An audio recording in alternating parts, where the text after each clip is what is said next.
This Torah class is brought to you by TorahAnytime.com. Good evening, everyone. Welcome.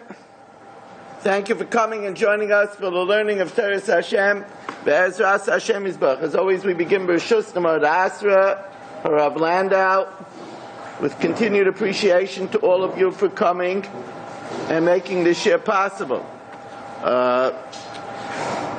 Tonight's share is being specially dedicated by our fine Talmud, Mr. Simon and his family, in loving memory of Yehuda ben Reb Shlomo. His neshama should have an aliyah. He should be a melech yosher for his family, for all of us, and all of Klal Yisrael. We also have a postal sponsor tonight, Yoel Klugman and family. Yoel Klugman is also the sponsor of Seder Nezikin in the Mishnah Yomis, and he's sponsoring it for nachas from all of their children and from all children of Klal Yisrael. We learn with the tefillah all those that have been touched by the dreaded machla, known as Yana Machla, the related diseases, should have a refuah shalem and b'seh shachar Yisrael. All of us and our loved ones should always be healthy. We learn that all those that are looking for a shidduch should find their shidduch quickly and easily. All those that are looking to have children should be blessed with zara chaya v'kayam, healthy mommy, healthy baby. Those that need a parnasa should find it b'revach u'b'kavod, and all of us should enjoy lange gesundte zisa shalom bayis. Vayidaber Elikim al Moshe, Elikim midas adin. Hashem spoke to Moshe, chastising him, as Rashi tells us, that he spoke to him b'mishpat, judgmentally, because he said, Lama hariosa la'amazeh. We know the critical word was, why did you do bad to these people? Right? So the Rabbeinu Ephraim says that Elokim, which we know is Midas Hadin, Rabbeinu Ephraim says, Elokim is Rashi Tevis, Amarta Lama Harayosa, you said Lama Harayosa, Yoshua Machnisa. Yoshua will bring them in instead of you. That's Elokim. That's Aleph Lam Vayidaber Elokim. So Elohim, Aleph Lam and Hey Yod Mem, is Amarta Lama Harayosa, Yoshua Machnisa. We always said that Elokim, the first time a manifestation of Midas Hadin by the Jewish people is when the 9 million Egyptians drowned, so that's El Hayam. That's also Midas Hadin. Right? But here, the Rabbeinu Ephraim says, Amarta Lama Harayosa, Yoshua Machnisa. So we know that the Rabbeinu Shalom tells him, Eira Avram El Yitzchak El Yaakov Bekel Shakai. I appeared just in the guise of Kel Shakai. Ushmi Hashem lo inodati lohem. The name of Hashem, I didn't show them. I didn't appear to them in that guise. So it's interesting that the Chidah says that the Eira Avram El Yitzchak El Yaakov Bekel Shakai. Believe it or not, Kel Shakai is exactly B'Gematria 345. It's exactly B'Gematria Moshe. So the Chidah says that it shows that Hashem showed Avram, Yitzchak, and Yaakov Moshe Rabbeinu. So Ve'era al Avram el Yitzchak el Yaakov Kel Shakai. Kel Shakai is Moshe. So the Chidah says I showed them Moshe Rabbeinu. Now, I was thinking how appropriate it is that Kel Shakai equals Moshe, because what Shakai? Misha Amala Oilam Dai, the one who says that the world should be enough, and I would set the limits in the world. The world has limits. It has boundaries, right? Gevul Samta Bal Yavur and Bal Shuvan L'chasas is Haaretz, right? The world has boundaries. So, Yoima L'Tzaroseinu Dai should say that the tzara should be enough. So that's Moshe. That's what he said. Lama Hariyosa Lama Zeh. Right? So that's Kel Shakai is Moshe. That's what he said. Lama Hariyosa Lama Zeh. Yoima L'Tzaroseinu Dai. Why? You give them more? That they have to collect the straw? They're not even getting the raw materials? But Hashem told him, you see more of the story. Ushmi Hashem lo nadati lahem. What's a Shmi Hashem lo nadati lahem? The Yud Kei Vav Kei, the Hu HaYahoy V'Yiyah, they weren't shown that. You were shown Hu HaYahoy V'Yiyah, so you have to understand that the reason why I'm sending them out to collect all the straw is like the Aflo says, to be mechaper on the Dar Afloga that went and gathered things to build a tower against me. That's the Hoya. And the Yiyah, what's going to be? They needed the Kushya Hashiva to get out in 210 years, because if they stayed another second, they wouldn't have been worthy to be redeemed. You have to see the whole picture. I showed you the Yud Kei Vav Kei. That's the whole picture. That's the one blick. I also thought that there's another reason why Kel Shakai is B'Gematria Moshe, because the word El Shaddai is perfect of Shema Garim of Moshe Rabbeinu, because it would be that Moshe Rabbeinu would refuse to be manic from the midwives, from the menekes, from the nursemaids of the mitzvahs. Right? That was the great miracle, that they took this hungry child and they took him around to all the different menekes of Paro, professional wet nurses, but pesh asid l'daber emashchina yoinik min atame.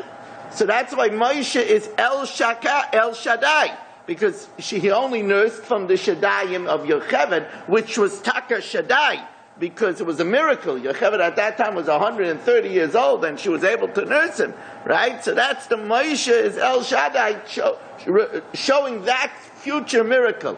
I said that's why also, in the same vein, that's why at 129, Yocheved had twins. When Amram separated from Yocheved, so the Targum Yonasim and Aziel says that Amram married El Tzofan Bar Parnach and had Eldad Umeidad. And again, that's why they were called Eldad Umeidad, because Eldad Umeidad, they nursed miraculously from the breasts of twins, from the breasts of Yocheved, who was 129 years old. B'derech Tzachas, I just want to add, I don't know if there's really any significance to this or not, I'm not sure, but Shakai happens to be the same language, the same phonetics. The Shakai is Yud Dalet Shin, Shin Dalet Yud is Yud Dalet Shin. It happens to be phonetically Yiddish. Isn't that interesting? Yiddish is the letters of Shakai. So, is there significance? I don't know. But Lamaisa is that Yiddish is a way of setting boundaries. And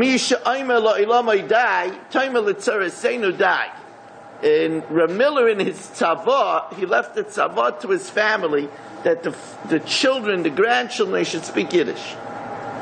And there's no question about it that a family that's able to adopt this protects their children and grandchildren from assimilation.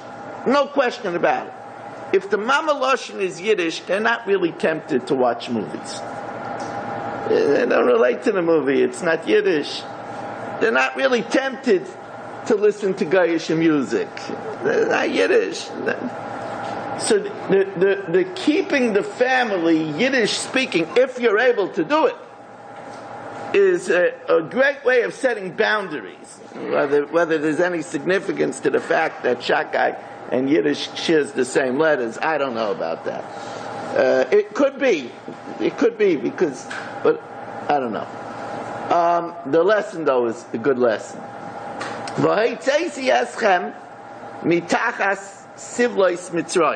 And I will take you out from the burdens of Egypt.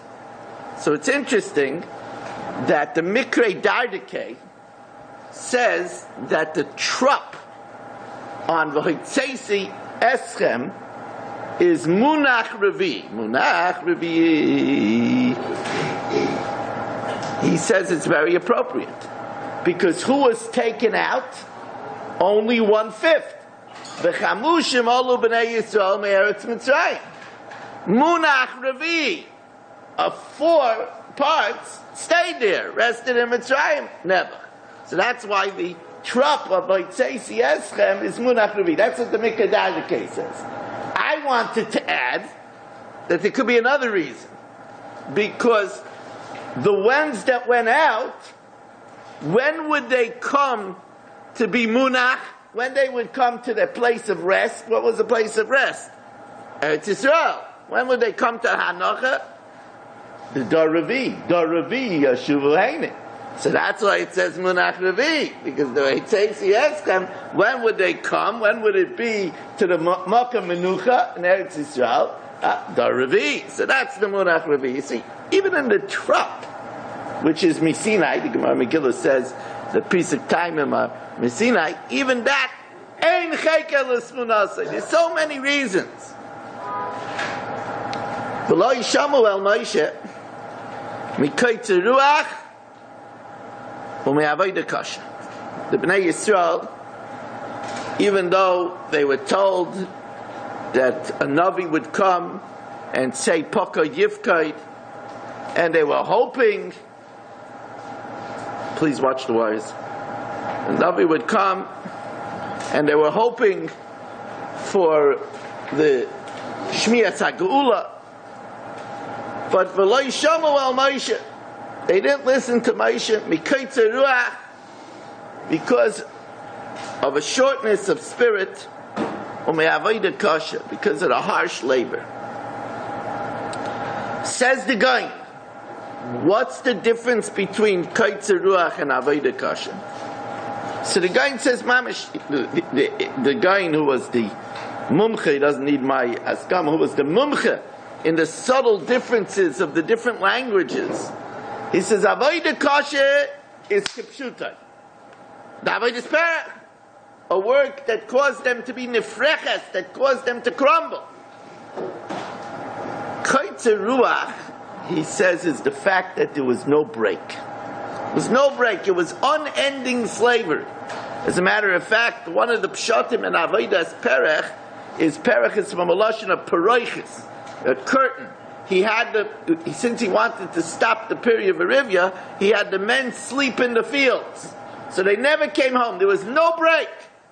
So no break, you can't take a breath. You're short of breath. The truth of the matter is that the lesson over here is so important. Why don't people listen? Why are they irritable? Why aren't they manageable? Because if people don't catch a break, they don't get a break, they're out of breath, they don't listen. Schools have to know this. There are certain schools and certain teachers that don't get their acts together. They're very irresponsible. The Rebbeim and the English teachers don't work and coordinate one with another. And you can have a week, every night the children have an exam. The Rebbe says, it's not my fault that there's a big math test tomorrow. I gave a Gemara test, and there's a Faher. And the social studies teacher says, look, I gave on 60 pages. I didn't know.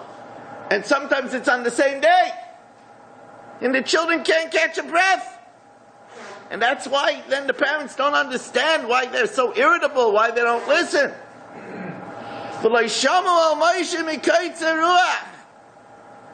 Here's a boss, can't understand why are the workers mutinous. Well, what's pshat? He's working them to the bone, mamish, non-stop. Well, it's the holiday season, non-stop, they get no break. That's koytze ruach. It doesn't work. Doesn't work. And the same thing is true in a marriage. Wife had a baby, she came home from the hospital, she's feeding the baby herself, she doesn't catch a break. The husband wants to know why she's so irritable. She hasn't had a minute to herself. So if there's no time to catch a breath, it's a very big aside that the guy is saying, that's pshat and koytze ruach. There's no break. Of course, we have to Lake Sue over here what the Orach Chaim HaKadosh says. I mention this all the time. The Orach Chaim HaKadosh says, the Orach Chaim HaKadosh says, Ulai mipnei she'einam b'nei Torah. It's a short Orach Chaim HaKadosh. Perhaps it's because they weren't b'nei Torah. Learning Torah gives a person the ability to cope even through hard times. That's a koyach of Torah. He says, Ulay mipnei shein. As a matter of fact, Rabbi Yaakov Kamenetsky says the big chiddush that initially, when Moshe Rabbeinu went to Paro and said, we want to go for 3 days, the initial plan was to go for 3 days, go to Sinai, get the Torah, and come back and stay the 400 years. Because with the Torah they could have survived. That's what Rabbi Tzaratzkin said. We were in Mitzrayim 210 years. If we would have stayed a moment longer, we would have sunk to the 50th degree of Tumah, and we wouldn't be worthy to be redeemed. We're in Gauls now over 2,000 years, and we're still worthy to be redeemed. He said the teretz is because now we have the Torah. It's a true Ben Torah is able to cope under vicissitudes, Le'alein. Right? Initially, Rabbi Yaakov says the plan was we would go out for 3 days. If Paro would have agreed right away, we would have got the Torah, we'd come back, and we would have stayed the 400 years. When he didn't agree, he lost that opportunity.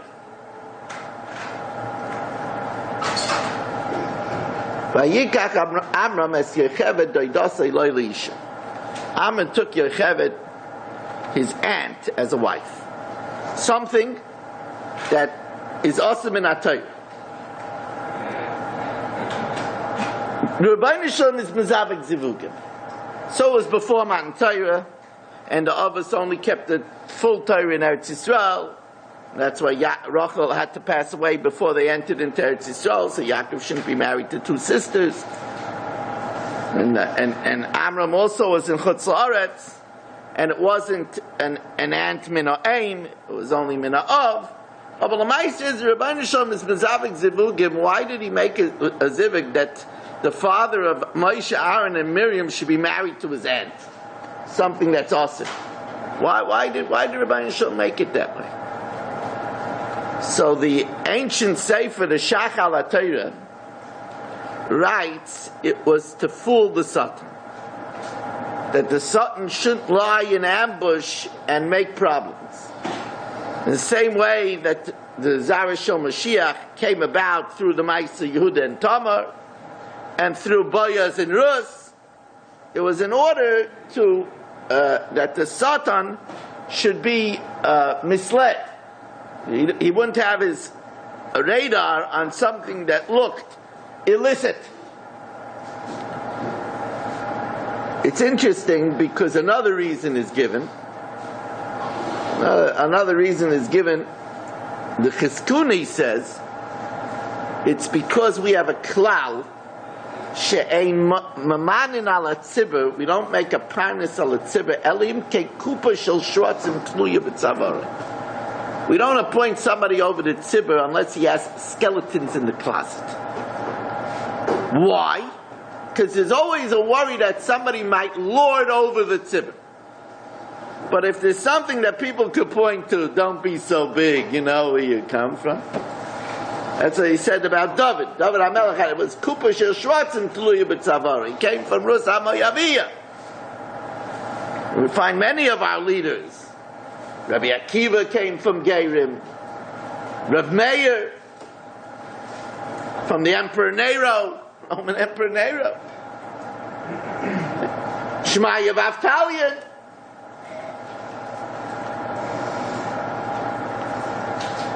So that's why Yocheved, Amram married his aunt. V'amar tel Aaron, you should tell Aaron, Kach es matcha, take your stick, v'ashleich lefnei Pharaoh, throw it before Pharaoh, yiyu l'sanan, and it will become a serpent. And then the Khartoumen did it also. They pulled out their bag of tricks. They did it too. But then, whoa! Vayivla Aaron es matosim. Aaron's stick swallowed up their sticks. Aaron's stick swallowed up all their magic sticks, their magic wands. So it's interesting. The question is, this matter that it says, V'amarta al Aaron, kach es matcha, take your matter. Was this the matter shel Moshe? So in Shmois Rabbah, Itaka says that. It's interesting because it's attributed to the Ibn Ezra. but it's actually in Shmais Rab. Ibn Ezra says there was all the same matter. Matter Shel Moshe, but when it was in the hands of Aaron, it was called the Matter Shel Aaron. Whoever was holding the wand, it was called their wand. So when it was known as the Matter Shel Moshe, but when Aaron was holding it, it was Matter Shel Aaron. Actually, it says this beferish in Shmais Rab. However, the Zohar says not that way. The Zohar says there were two matters. There was a matter Shel Aaron and there was a matter Shel Moshe. The Klei Yoker brings it down. The Chassam Sofer brings it down. In the Rogatchover, in the Tovnas Paneach, says that they were even made differently. The matter Shel Moshe was of sanpira, was made out of solid sapphire, while the matter Shel Aaron was made out of eights. So the Yitzhak place brings down that why over here was the matter Shel Aaron used? Because the Rebbeinu Shalom didn't want that the heilige matter that was created Bein Hashmoshes at the time of Brias HaOlam should be contaminated by swallowing the Tomei Dika wands of the mitzvah. That's what the Yitzhak place brings down. Abul says, I saw something even more beautiful in the Chumash HaMavur. Chumash HaMavur writes that the Rebbeinu Shalom didn't want that the Chatumim should take part of the credit for the Makkos and for Kriyas Yamseh. If the Makkos Shel Moshe would have swallowed all of the wands of the Chatumim Mitzrayim, they would say later, yeah, we know why it was able to be done. Look, he swallowed all our wands. That's a super wand. That's a super duper wand. That's a wand that has all our wands in it. That's a mega dose wand. It has 50,000 volts of magic. Right? So therefore the Rebbeinu Shalom said, no. The Matter Shel Moshe is not swallowing their wands. We don't want them to take any credit. That will be the Matter Shel Aaron. Let the Matter Shel Aaron swallow their wands. We don't want them to say that they have any share in the miracles of Mitzrayim. Beautiful reason.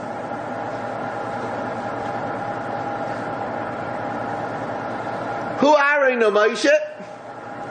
It's Aaron and Moshe. Asher Omar Hashem Lohem Hoitziu Es Bnei Yisrael.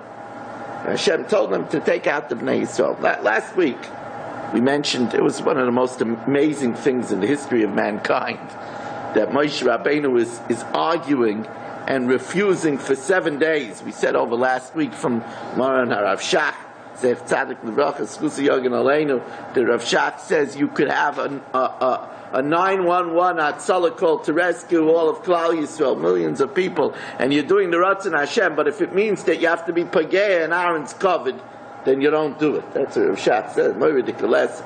But the Maisa is that the Torah had a taina on Moshe Rabbeinu. You could have cheshbonos, but the Rebbeinu Shalom said, do it. You do it. And the fact that he said no, he was arguing for 7 days, says the Rekeach, it's amazing Rekeach, says the Rekeach, that's why he was passed away on Zion Adar 7. That's why he was not allowed to go into the land of the 7 Amamim, the 7 nations. And that's why he was buried in Chelkai Shel Gad, who was the 7th Sheikh. A 777, because he refused for 7 days. Whew. Don't mess with the Eibishter.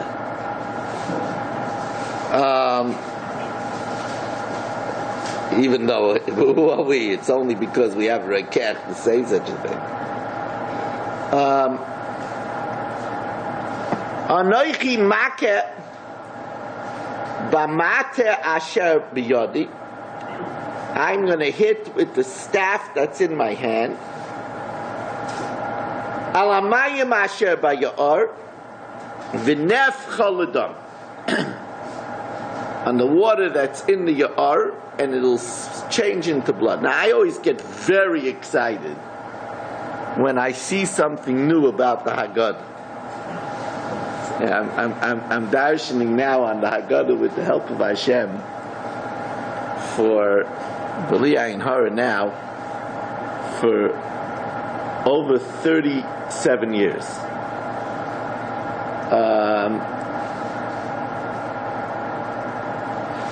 And when I see something on the Haggadah that's new, it gets me very excited.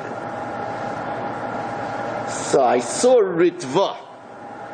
The Ritva says that when the water turned into blood, the blood was boiling like fire, and it caused smoke to come up.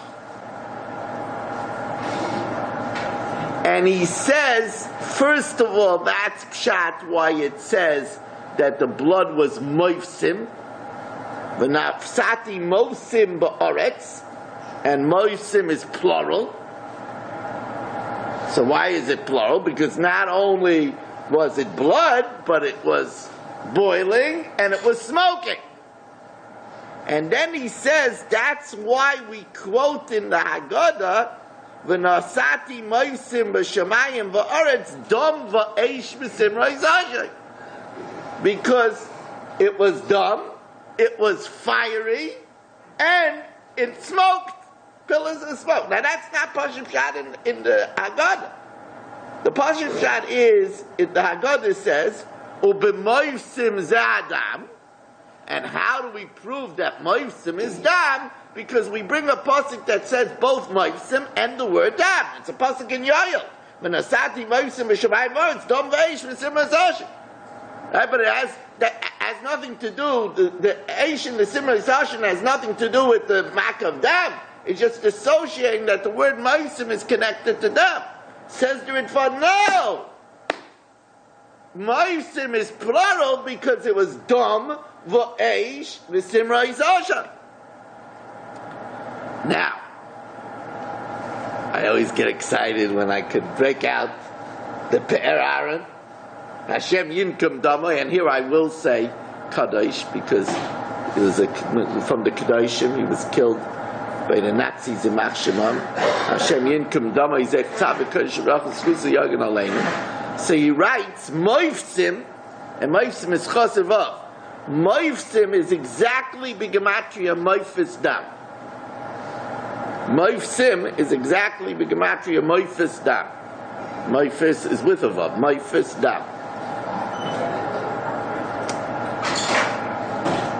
I believe, you see, if it wouldn't be for the Ritva's kasha, it would be no kasha why Moifsim plural refers to Dam. Because the Dam was many miracles. Many miracles, especially according to Rav Yosef Bechor Shor and the Chizkuni, that says that the Nile turned to blood only for a short while. And the fish died, Uvah Sha'ar, and Uvah Haya'ar, it stank because of all the rotting fish, and then it turned right away back to water. That's the Pashut way that the Khartoumim had water in order to do it also. Otherwise, where'd they get the water from? Some say they had to buy it from the Jews. Others say that they dug Srivas HaYa'ar, and that's where they got it. But then there were Moifsim miracles, because first it turned into blood, then it turned back into water right away. Why would it be the Ritva, like the Ritva, that the blood not only turned into blood, Pashtus, the water turned into blood because they drowned our babies, so the Ya'ar was full of Jewish blood, so therefore the water turned into blood. But we also know it's brought down that they stopped our wives from being toivel from Tumas Dam. Because again, they wanted that we shouldn't be able to fulfill Peri Verivia. They wanted to stop the population explosion. So therefore they separated husband and wife. That's why the waters turned into blood, because they didn't allow them to be toivel from Tfilis Dam. That would be the idea of Oshan. What's Oshan? Oshan is a smoke screen that separates people from seeing one another. So they tried to separate them from seeing one another. That would be the smoke. What would be the hot dam? Oh, that's simple. Because what did Paro do? when he had the tzaras, he slit the throats of 150 babies in the morning and 150 babies in the evening, and he bathed in the hot blood of the children. So he's using hot Jewish blood. So therefore the dam became fiery blood. It's the Mida connected Mida is fascinating the more you learn about it. Ein cheker l'svunasai. V'hadoga asher ba'yor mesa. And the fish in the Nile died. Now this is very interesting. This is very interesting. There is a Darkei Tshuva. Yitzhak Plois brings this down. There's a Darkei Tshuva. The Darkei Tshuva brings down in Hilchos Shchita Siman Yud Gimel Sifkat and Hey. He brings it down from the Marashdam. The Marashdam says a halacha that if a fish dies in the water, then you're not allowed to eat it. Why? Because he says the asifa of the fish from the water is tantamount to the shchita of the fish. So therefore, if the fish dies in the water, so then you never did the shchita on it, because you never had the asifa min hamayim. Memela, you're not allowed to eat that fish. That's brought down from the Marashdam. It's brought down in Hilchos Shchita from in the Darkei Tshuva. Oh, so the Yitzhak Plois says like this. He wants to figure out like this. He says, "Kumtechais." That the fish that died in the Nile would be asit for the Jews to eat. He says, of course, the fish in Goshen wouldn't be asit, because in Goshen they didn't have dam, so the fish wouldn't die. But a fish that was taken out of the water by a Mitzri, the Jew wouldn't be able to eat. Wouldn't be able to eat it. Now, the Maisa is it's not so pashut, because it was before Matan Torah, and I have a good raya that before Matan Torah they weren't even makpid and shchita. What's the raya? The raya is that one of the major reasons why we eat milchiks on Shavuos is because it says that when Hashem gave the Torah, all of a sudden all their meat became no good, because they didn't do shchita. So all their meat became no good, so they had to eat milchiks. So you see that they weren't makpid on shchita. So if they weren't makpid on shchita on animals, they weren't makpid on this with fish. Well, Maisa is, he brings down a Maver Yaboik. And Maver Yaboik says that you see that Yitzchak was makpid on shchita, because he told Esav that he should make sure to shech the goats very well. Anyway, I wanted to make another observation about this Darkei Tshuva. And that is, it would seem to be that for Jewish fishermen, it would be better to catch fish with nets than with a hook. Because if the hook kills the fish in the water, then that fish wouldn't be good. And when you catch it in a net, it's swimming around in the net, it's alive. Then you pull the net out of the water, so memela, that's the asifa. That's the shchita. But if the fish dies with the hook, now I don't know the metzias of how many times when the fish struggles on the hook in the water and it's battling, it dies. But if it dies on the hook, according to this Darkei Tshuva, if it dies still in the water on the hook, then you wouldn't be allowed to eat it, according to the Darkei Tshuva. Vayasu kein chartumei Mitzrayim b'loteihem.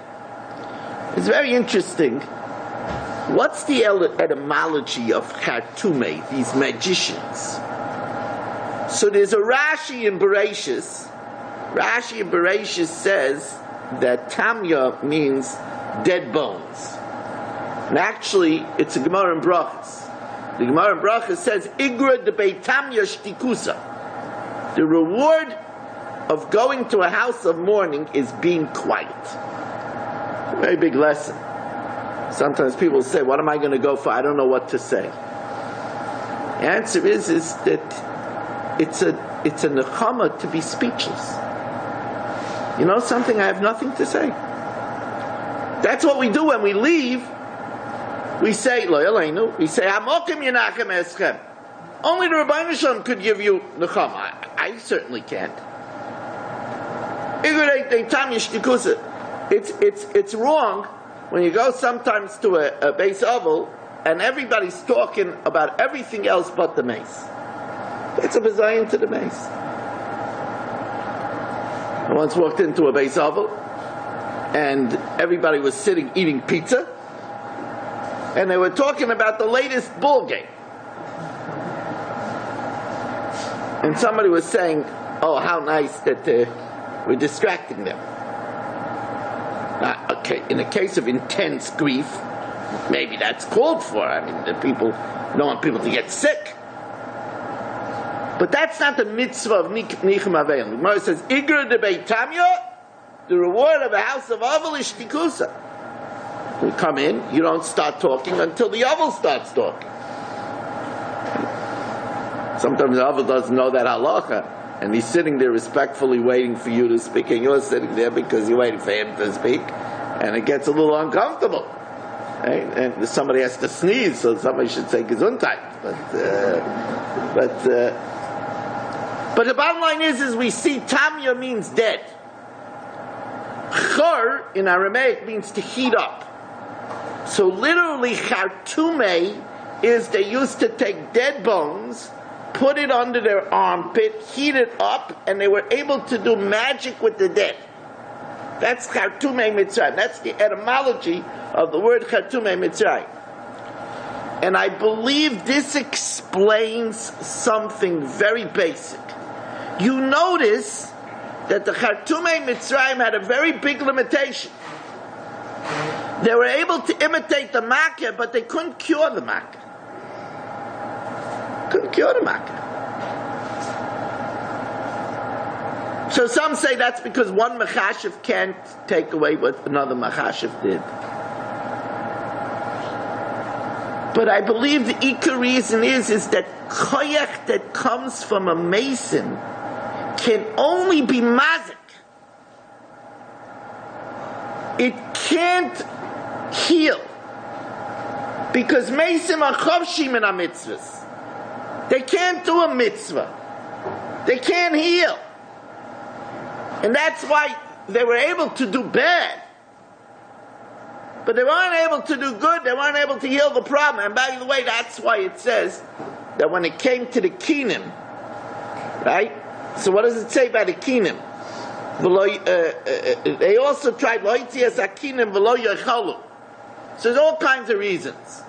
They couldn't do it, Rashi says, because it's pachas mekesayra, and Kisha doesn't work on something that's less than a barley corn.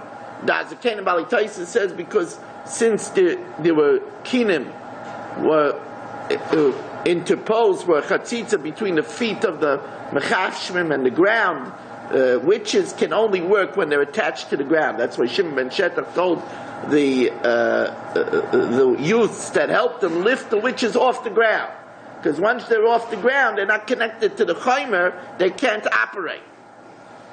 Yet others say they couldn't do it because there was no ground left. Everything turned into lice. But I believe that the Pashup Pshat is below Yachlu. They couldn't do it because their koyach is from Misa. Misa can't be borei. That's the opposite of Misa. You can't create something. Can't be.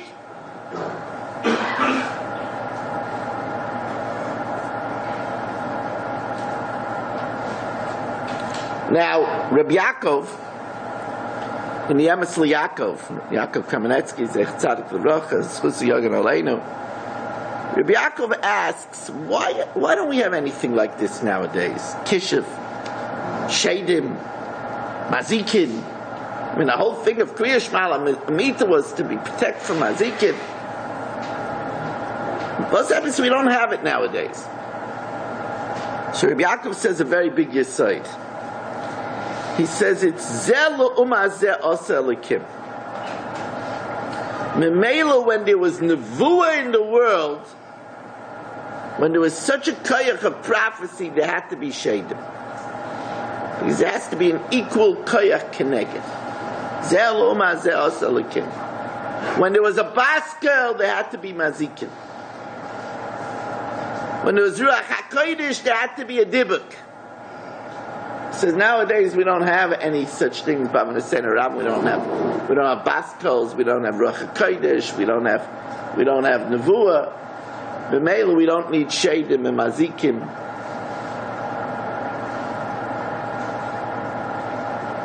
They say over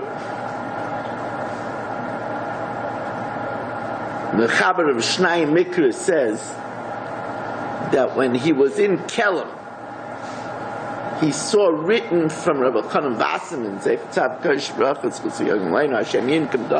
also one of the Kedoshim,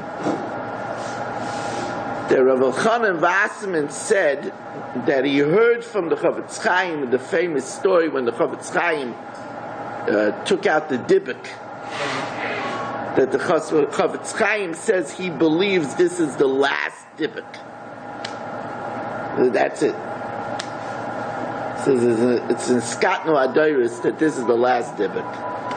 Because again, when there's a large kedusha, then zelu umazeh asalakim, that there's kayachas atuma.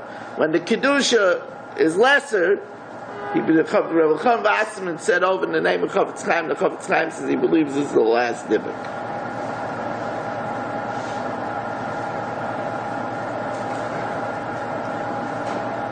Now we come to the Mak of Tzvadei. Tzvadei is a complicated Makkah. Many times I said over that if you would have asked me to do an analysis of what was the easiest Makkah to tolerate, I would have guessed frogs.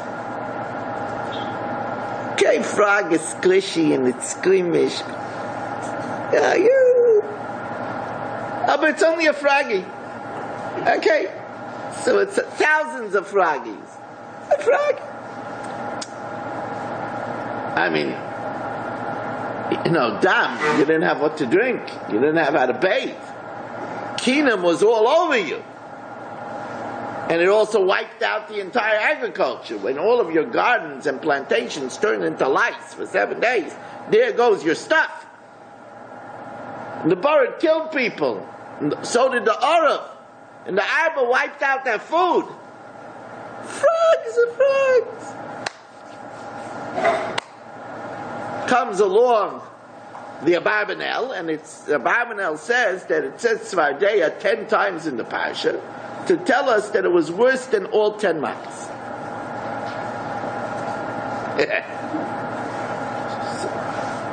So much for my analysis. So the reason that's brought down, and it's very interesting, that the Lashon of the Medrash, this is the Lashon of the Medrash. The Lashon of the Medrash is, it's actually a Tana de Be'elio. Tana de Be'elio says that the Sfardim made a noise, cuckoo. Cuckoo, that's the noise.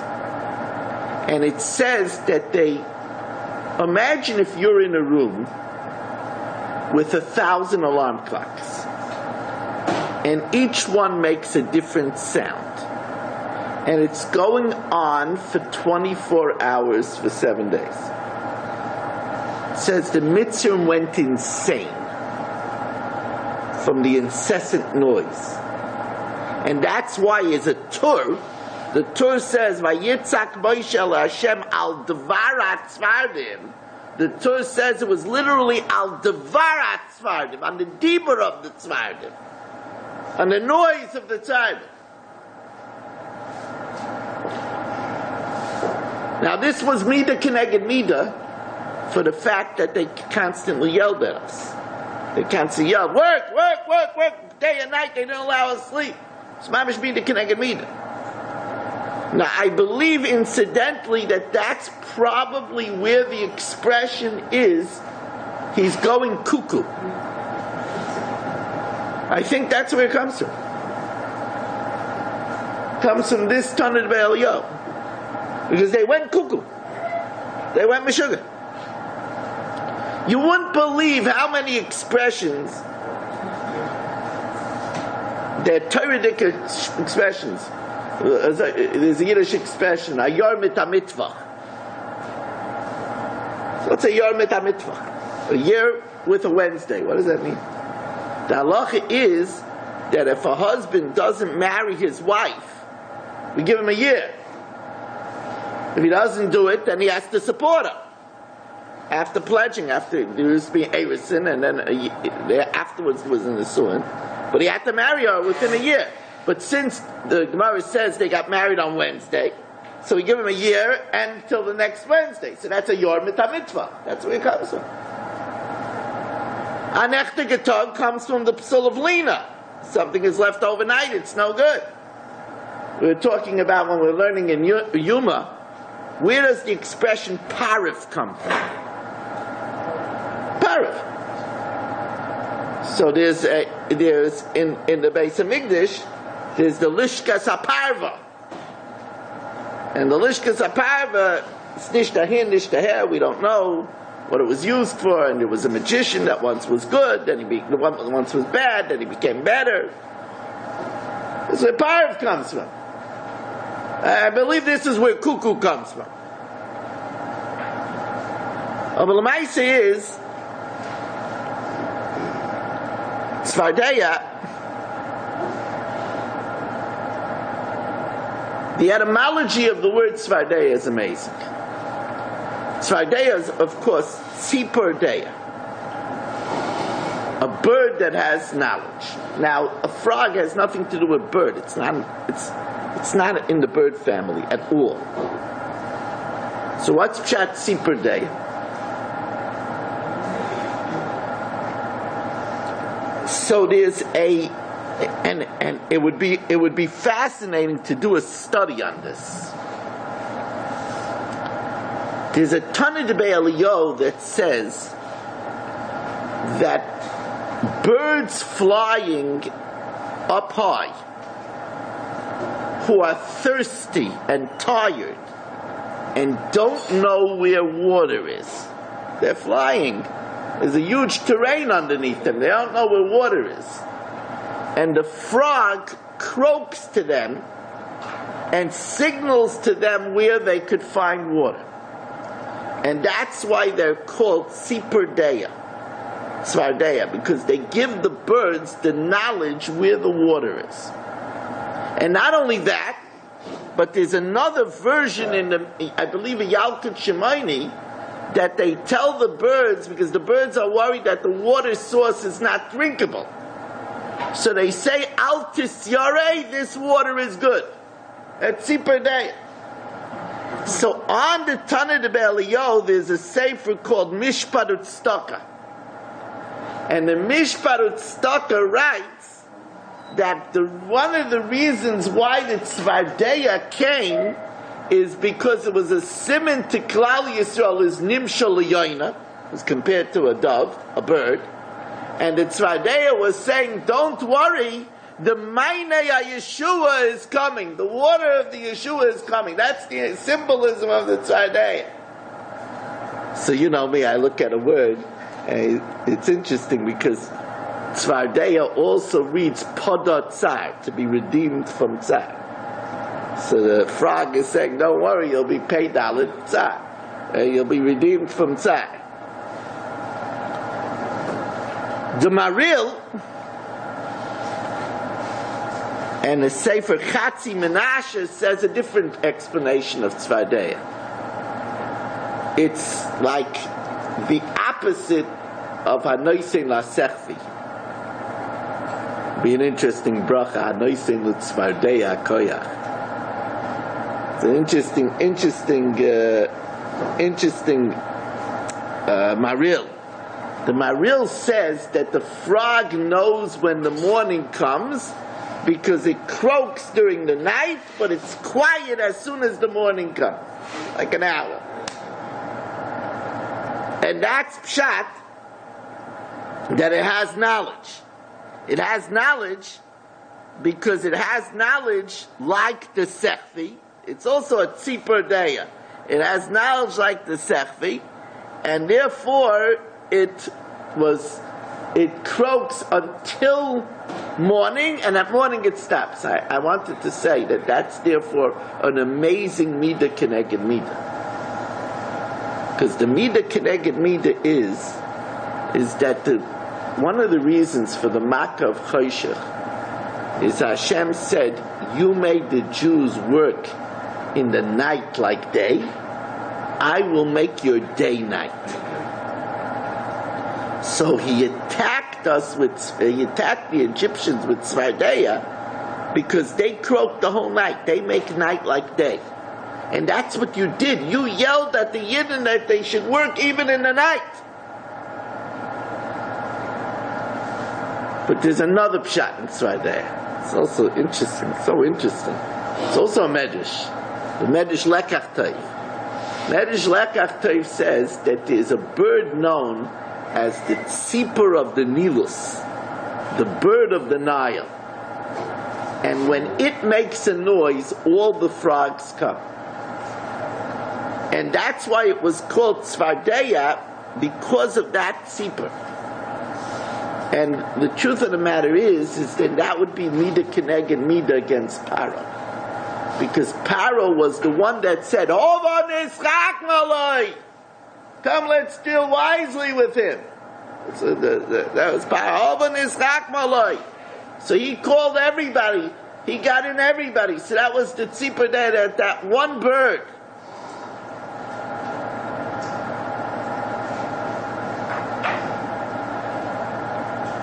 Now I want to share with you now a big yesod. There's a lot of Torah on the midah keneged midah of the Makkos. This is one of the great lessons. Like Yisro said, Ato yadati, now I know ki Hashem hu Elokim ki badover asher zodu, that which they plotted aleihem befell them. Midah keneged midah precludes any element of chance. The Reader's Digest has explanations of natural phenomena that it could. But it was exactly ki badover asher zodu aleihem, that which they plotted befell them. The midah keneged midah extraordinaire of each makkah. They didn't let us bathe, so we were lice infested, therefore they were stricken with lice. Everything. You killed B'ni B'chayrim Yisrael, therefore I'm going to kill your firstborn. Everything is exactly midah keneged midah. You weren't grateful to Yosef who gave you food. Therefore I will attack your livestock. I will attack it. Many of the makkos were keneged the food, the livestock. I said livestock. Many of the makkos were keneged the agriculture. That's why blood took away the irrigation. Kinim took away the earth. Orov, the wild animals trampled and destroyed everything. Right? The Bora destroyed what was left. The Arba ate the locusts. The Arba ate the early crops. The Choshech took away the photosynthesis and everything. And that's why many of the makkos have it in their shirish bar. Bar is grain. So if you look at many of the makkos, they contain the word bar.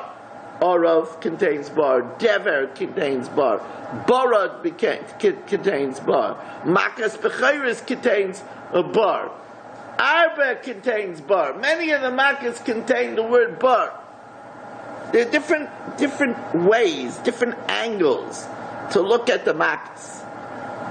One of the angles to look at the makas that's brought down by the Rishonim is l'mashal, it says by shchin, boils. Why were they stricken with boils? Because they used to go and make the Yidden boil up hot water for them, or cool cold water, so that they could enjoy baths. So even on the hottest days, they had to sit around and heat up water, and they had to schlep wood, and many of them got burnt. This is in the olden days. So therefore, because they did that to the Yidden, for their own enjoyment, they got boils that they couldn't even touch water. Water is very painful to a boil. So they couldn't even touch the water. The same thing gets brought down. Why did the locusts eat the crops? Because they made the Yidden work from morning, noon, and night to plant crops, and therefore the locusts ate the crops. Why was there bored? They made the Yidden plant and tend for them orchards for their benefit, so therefore the bored came and destroyed the trees, destroyed the orchards. It's the biggest site over here. It's the biggest site of Chaim. Listen carefully.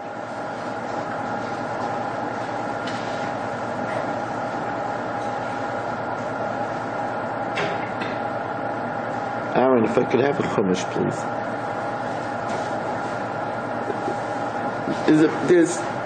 Thank you. There's a biggest site over here.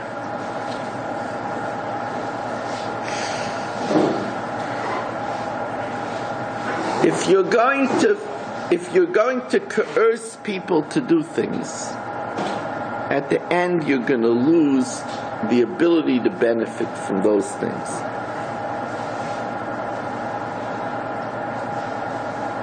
A husband that coerces his wife to do things, at the end sometimes he's punished that he's not able to function himself. A boss who is loichetz his workers in order to make profits,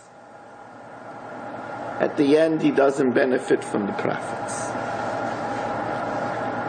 A parent that takes advantage of the children. There are parents that abuse their children. At the end, they don't have the benefits of the family. It's a very scary concept. You have to understand, the Makkahs weren't for the Egyptians. The Makkahs are for the Egyptians. They were angesunken waren. Makkahs weren't for the Egyptians. Makkahs are for us. These are lessons that we have to learn. That we shouldn't be like the Mitzrim. That we shouldn't be paros. There are many bosses that are paros. Well, what was paro? Let them work harder. Think about this nowish guy. Are you coming and asking me for a raise? I'll make you work harder. That's a paro. It's a paro.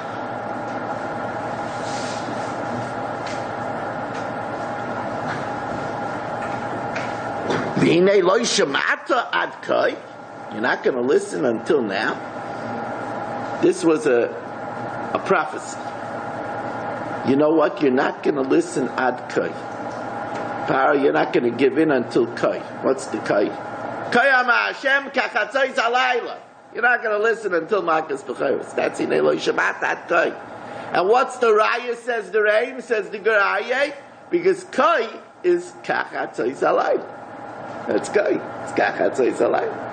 And kai is hach.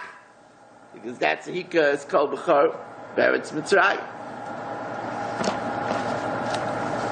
I wanted to share with you one more thought, which I didn't get a chance to write down. So I'll open up a chumash. And while I do, I want to mention that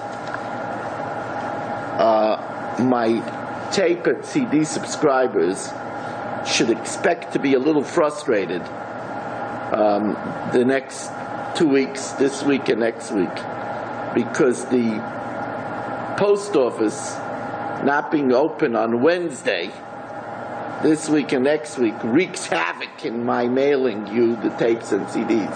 That's the absolutely worst day for the post office to be closed. So please be patient.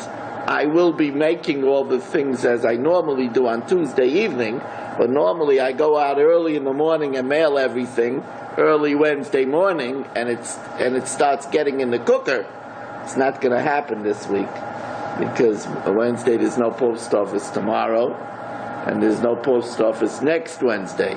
So please be a little bit understanding in what's going to happen with the CDs and the tapes this week. The pasuk says that Vayomer Hashem al Moshe Emer al Aaron Kach matcha netei yodcha al meimei Mitzrayim al naroisam al yoreim al agmeim al tol mikvei meimeim v'yiyu dam, and it will be blood v'hoya dam b'chol eretz Mitzrayim. So it says v'yiyu dam v'hoya dam. So many of the Mefarshim say that we have a cloud that where it says Yiyah ein Yiyah el Lashon Tsar, V'haya ein V'haya el Lashon Simcha. So they say that the Pashup Pshat is that Dam had a duality, because it says Mimakas Dam Heshiru B'nei Yisrael. The B'nei Yisrael became wealthy from the mak of Dam, because if anybody wanted water, they had to buy it from a Yid. You wanted a drink, you wanted to take a bath, you wanted to give the baby a bottle, you had to buy it from a Yid. So for 7 days, millions of Egyptians are buying from the Yid. And the Makas Dam, they want to say that that's also one of the origins that money is called damim. And we don't really need an origin for that, because we give our dam, we give our blood to make money. That's what we do. Right? We give our blood to make money. We spend the majority of our life making money. So it's damim. But it also came from dam. Makas dam. So what was a pain for the Mitzrim was a simcha for the Yid. That's the Pashup Pshat that they say. But I'll tell you that there's another Pshat. And that even for the Yid, money can be a simcha and money could be a big tzar. That's the duality of money. Money could be a big simcha if we use it the right way. If we don't use it the right way, it's a big tzar. Oisher shamar lebalav l'ra'asai.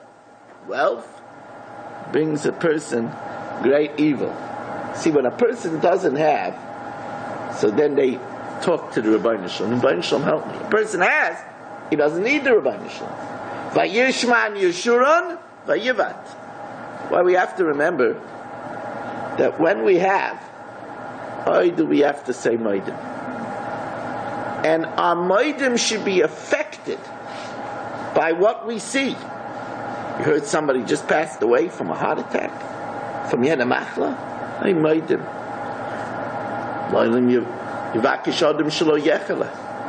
You have to make sure. Don't take thing that you want to continue, Al Tiftach, but don't take them for granted.